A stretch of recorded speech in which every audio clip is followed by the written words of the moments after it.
seconds and counting. Team.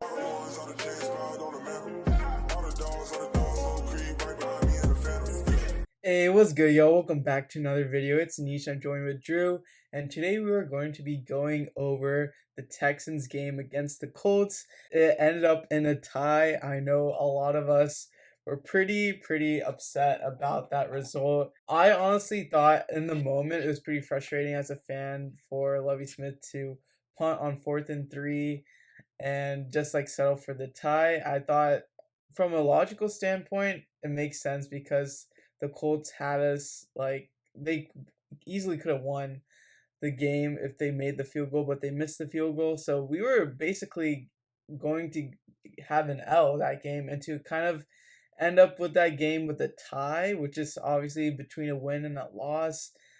From a technical standpoint, it doesn't sound too bad, and we're like tied for first place in the AFC South. The Titans and the Jaguars lost. So when you look at it that way, it's not like the worst result to happen, but I feel like from like a emotional standpoint, it just shows that like Lovie Smith didn't really trust his offense, and rightfully so. I mean, the Texans couldn't really generate an offense of their own. They couldn't really do anything in a 2-minute drill. They weren't able to convert anything other than like scoring points off of turnovers. So, I mean, when they play complementary football like that, when the Texans offense scored touchdowns off of the Texans turnovers, that was good. But other than that, they couldn't do anything on their own, and the defense was rightfully gassed. So, I mean, Lovie Smith has a point, but I think from a fan perspective, it's very hard to agree with him. But Drew, what do you think about the whole situation? Yeah, no, I mean, of course you could say that we should have lost the game, but really we should have won the game. The Texans were up 20-3 with I guess 14 minutes left in the fourth quarter. That's what we call a choke, ladies and gentlemen. That is unacceptable football by the Texans. The Texans had complete control of the game from, let's say, the beginning of the second quarter. When they made that fourth down stop, that was a huge momentum shift in that game. The Colts would have been up 10-0 if they converted on that. And the offense already we went 3 and out in the first two drives. Who knows what would have happened there? But that was just such a big play in the game. And that really changed it for us. The offense was playing so well. They were able to move the ball quite a few times on the Colts. The defense was really stifling. They're playing that, bend but don't break style, and it really did work for a while. I mean, they had a lot of huge stops. Even though the Colts are driving, they were still able to get some stops. That was good. But obviously, Jonathan Taylor had a big game. Really disappointed in the linebacker play. You kind of just watch them get pushed back and kind of just watching the play happen. A lot of times, Christian Kirksey would go around blockers. So I don't really know what was going on there. They're going to have to take a look at that and kind of clean things up there because if that continues, they're going to have to make an upgrade at the linebacker position. I know how much they love Conway. I know how much they love Christian Kirksey. Those are two of the certified, I guess, leaders and veterans at the defense, but that's unacceptable.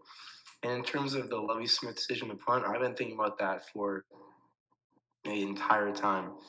I understand that the defense was not playing, to their best. They were exhausted. The offense wasn't even playing well. But man, it does not matter if we lost the game. This is a rebuilding team. We had absolutely nothing to lose. You have Brandon Cooks on your football team. Throw him the ball on 4th and 3 and kick the field goal to win the game. That's all you had to do. But logistically, like you said, I understand what Lovie Smith meant, and maybe he's right. I still think we had nothing to lose. Yeah, I mean, I think for Lovie Smith to say all of off season that Davis Mills is the guy, he has a lot of confidence in him, and then for him to tell him to go on the sidelines on 4th and 3 to win the game, I think you saw Davis Mills' face. He was quite dejected, I feel. But then in the press conference, he seemed to like kind of reason with what happened, but I think that's just him playing with the PR and stuff like that. So, I mean, that was just a moment of confidence that was kind of taken away, I feel, for Lovie Smith to do that. I mean, sure, he hasn't been playing well, but at least give him the chance to show he can be that guy. I mean, I guess he there was a lot of missed opportunities, and we're going to talk about how Davis Mills played this game, and it was up and down. There was some really great moments, especially on those touchdown passes to OJ Howard, very clean, precise, and played with decent anticipation. And he also stood pretty well against pressure, like he was not phased at all. But then other times, ball placement was an issue. He overthrew some of the wide receivers at times, so. I mean, Davis Mills' first game of the season wasn't too bad. I think he played better than most other QBs week 1. I think, and he didn't even make a interception, so I guess that isn't too bad. But I guess in terms of is he that guy, I wasn't too convinced yet. But Drew, what were your thoughts on Davis Mills? Yeah, so the thing for me when I'm looking for the guys, I look at the traits that they had, and I wasn't necessarily impressed by the way Davis Mills played, and I actually understand why a lot of fans are mad about the way he played. He was in and out of rhythm, and that was the thing for me. He got in a really good rhythm in that second quarter. He had really good ball placement on that first OJ Howard a touchdown pass up the seam, nice and high for OJ Howard, who's literally 6'6", and was perfect. I mean, no one else was going to be able to stop that one. Laser and the other pass to OJ Howard. There was like some passes where I just didn't like his ball placement. Also, and so we'll talk about like when he's throwing to the sidelines. He had Chris Conley open on a comeback. He sailed that ball maybe 5-10 yards over his head on the sideline. He could have just like maybe underthrown it a little bit, have Chris Conley come back to the ball. There was really not much pressure there. It's the little things that get me. Also, not checking it down. He targeted Brandon Cooks 12 times.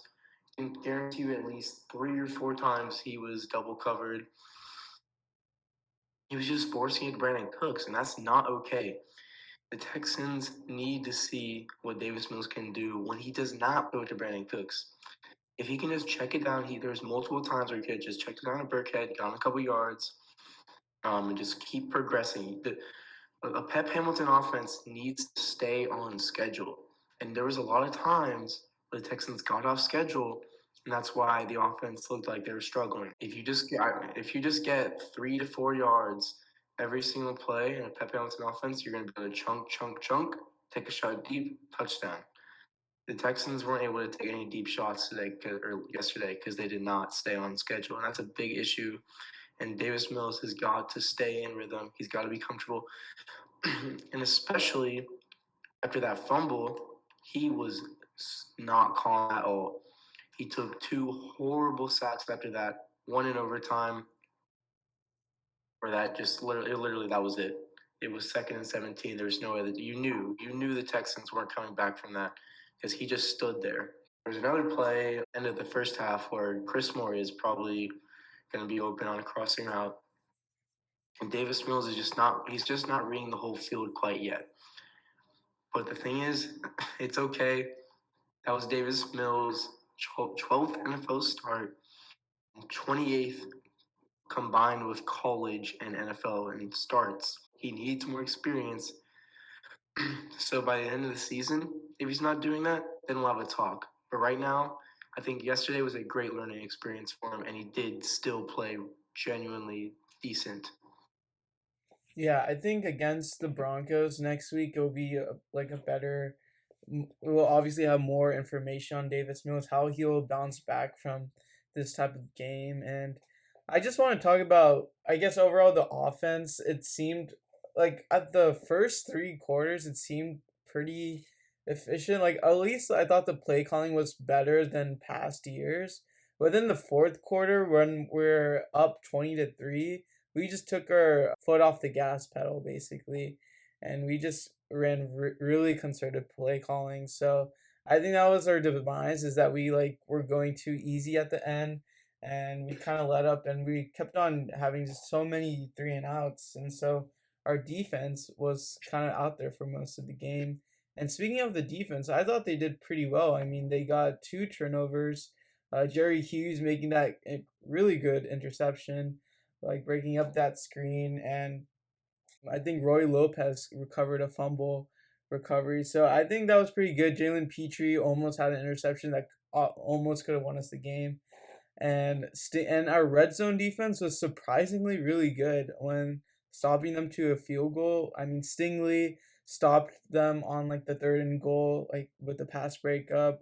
Jonathan Owens was caused a pass breakup, and I'm probably forgetting some other names, but I think the whole secondary really came up. I mean, I think the defense played pretty well. Aside from the linebackers, I guess I think they did a pretty good job, like stifling Jonathan Taylor to until like the fourth quarter where they kind of like lost some energy from like trying to like stop him for so many times. But I think overall the defense didn't play that bad. They actually played pretty good, and hopefully Christian Harris, once he gets off that injury list, he'll really improve our linebacking group. Were there any other players that stood out to you, either offense or defense? I would say that you got spot on about the secondary. Stingley, Petrie, even Owens had a lot of key pass deflections. I thought Steven Nelson played good in the first half. Although he was kind of struggling there. But I think the thing with the defense is when they were put in the right spots, they made plays. But the problem right now is schematically. They gave Matt Ryan so much time to throw. They gave him your easy, soft zones to throw against. I don't care what the score is. It doesn't matter. You cannot ever allow a quarterback to dink and dunk you for ages. He could, and it was literally 10 yards, 10 yards, 10 yards, 10 yards, middle of the field stuff like that. That's not okay. And then with the linebackers, I'm considering just saying that when Christian Harris is healthy, the starting linebackers should be Garrett Wallow and Christian Harris with a slot cornerback in there, because I don't think that Christian Kirksey and Kamu are going to be good enough. It was an embarrassing performance by them. I don't, like I said, it doesn't matter what the score is. You should never let Jonathan Taylor get 10 yards on you for 5 plays in a row. That was pretty pathetic, and it happened all game long. It doesn't matter if it's the Colts. It doesn't matter if it's Jonathan Taylor. It doesn't matter if they have a really good running game. That is not good football. And the same thing happened last year, and the same thing happens this year. Something has got to change. Yeah, I mean, I feel like the Texans as a team has improved. I mean, considering the last two Colts games last season, we were getting blown out, and I guess for us to end up with a tie, I mean, we were expected to lose by like 9 or so points. And I guess to end up with a tie, if you were to say that like that's what the result would be, a lot of people wouldn't expect it. They would expect the Texans to get blown out. So I guess if you want to be optimistic, that is something to the silver lining, I guess. And then on the offensive side, I thought Kenyon Green played really well. He was like kind of getting subbed in and out. I think he was like getting switching with Justin McCray from time to time, and from the snaps that he was in, I think we did pretty well. So that's good. But I think Tunsil and Howard, they got to play a little bit better. I feel. I know the sack thing, like Davis Mills was like zero awareness on those plays, but like again, like you have to like at least like do something to stop them, because I mean I just thought that their effort on those plays, on those crucial plays, was something they left something on the table in my opinion. And then I guess Chris Moore kind of impressed me in terms of being like somewhat of a reliable pass catcher. And then Brevin Jordan, he wasn't like too involved, but he did like his main issue in preseason was drops, and he caught a really nice catch and like really held on to the ball to move the chain. So I thought that was pretty good to see. But overall, the Texans team, it's the first game of the season, so we'll see. But let's have a quick preview for next game. So obviously you play against the Broncos.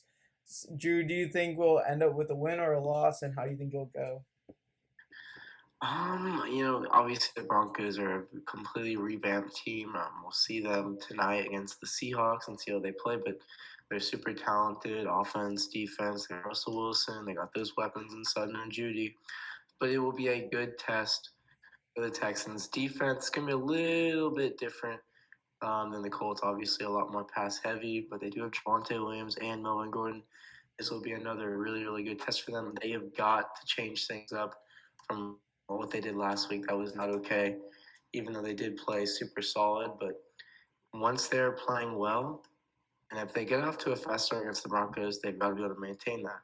And then offensively, I could see the Texans being able to run the ball a lot better. They need to get Dameon Pierce more snaps. We saw Logan Smith in press conference say we got to give Dameon Pierce more opportunities. We did plan on giving him more in week one, but it didn't happen. I'm not exactly sure whose decision that was. I don't really know why Rex Burkhead was getting most of the carries, but Dameon Pierce could have a big game against the Broncos, as they don't necessarily have the best linebacking core or defensive line. Earlier, Bradley Chubb, but in terms of the ball, I think the Texans should be able to have a field day against the Broncos. And if Pep Hamilton can stay on schedule, I think the Texans offense got a really big game. Now, in terms of winning, I don't think we'll be able to beat the Broncos, but I think we'll be competitive, and I think we'll be competitive in pretty much all the games this season, as that's something the Texans really preach, being competitive and just kind of building brick by brick. So it'll be an interesting game, and hopefully, if they get off to a fast start, that'd be a huge key. They just got to maintain it. Yeah, I think what this shows, at least with us tying the Colts, is that we can at least be competitive with them. And the Colts are supposed to be like one of the better teams in the AFC. I think supposed to make the playoffs. So if you look at it that way, I mean, if we're kind of almost like equal or as formidable as the Colts, I know the Colts are missing Shaq Leonard, who is like their star player on defense. But even then, like if we can at least compete with them, it does show something about this team. It could be like we're gonna obviously give a good fight. We're not gonna like lay down for each team and like let them like just destroy us like it was last season. And this is the first year of our actual rebuild. So I mean, yeah, that's all I have to say about that. But I think the for this Texans team, I think will be a very respectable team, obviously. And I mean, I'm not going to rule out us losing to the Broncos, but I think historically we haven't had a good record against them. So I'll just out my hopes on that. But I think, yeah, like you said, Drew, it will be a very competitive game, and hopefully Davis Mills shows more progress on the things that he kind of missed out on. But that's pretty much it for the video. Let us know your thoughts on the game. And as always, be sure to like, subscribe, and turn on post notifications. Thank y'all for watching. Peace.